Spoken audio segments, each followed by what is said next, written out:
សួស្តីបងប្អូនទាំងអស់គ្នាសូមស្វាគមន៍មកកាន់ Channel រៀនភាសាចិន TSA Class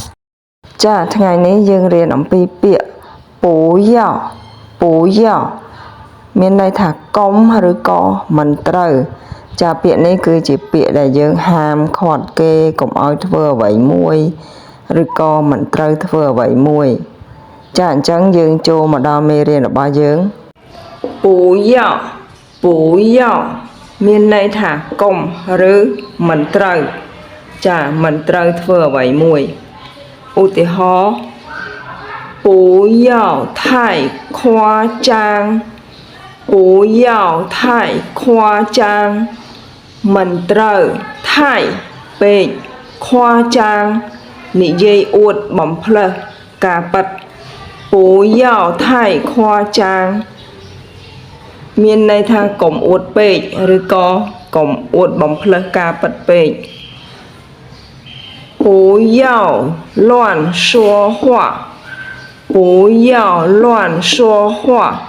មិនត្រូវលាន់ផ្ដេសផ្ដាស说话និយាយ不要乱说话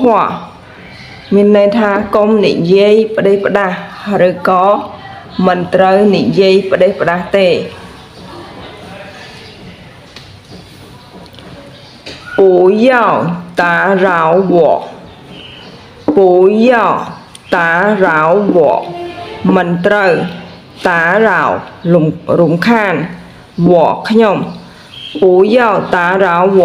មិនត្រូវរំខានខ្ញុំទេឬក៏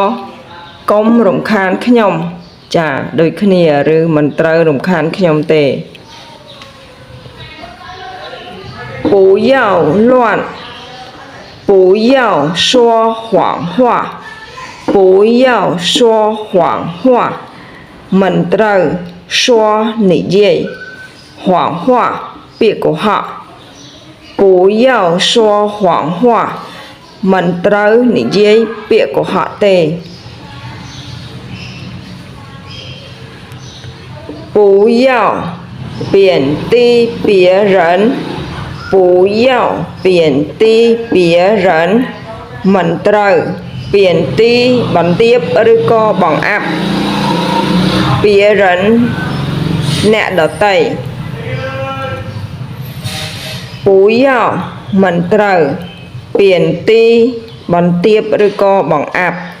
别人អ្នកដតីពូយ៉ោ贬ទី别人មិនត្រូវបន្ទាបបង្អាប់អ្នកដតីទេ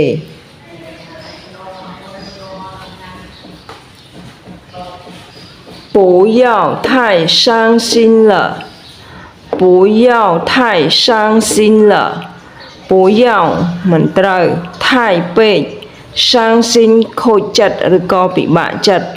លអត់មានន័យទេនៅត្រង់នេះ不要太伤心了កុំពិបាកចិត្តពេកកុំពិបាកចិត្តពេកអីចាដូចគ្នាចាទាំងនេះជាពាក្យសម្រាយមួយពាក្យដែលខ្ញុំដកចេញពីប្រយោគខាងមុខមិញហ្នឹងធអាយថៃចាថៃហ្នឹងគឺពេកអ្វីដែលជ្រុលហួសហេតុពេកឬក៏ខ្លាំងពេកខ្សោយពេកចាយើងប្រើពាក្យថៃហ្នឹងខ្វចាង科哇夸之昂张夸张អួត乱了乌安弯乱ផ្ដេសផ្ដាស说话是我说和我话说话និយាយផ្ដេសផ្ដាស打扰的阿打日凹扰打扰រំខាន谎话和汪谎和挖话谎话ពាក្យកុហក贬低波一安烟贬 tơ y ti biển ti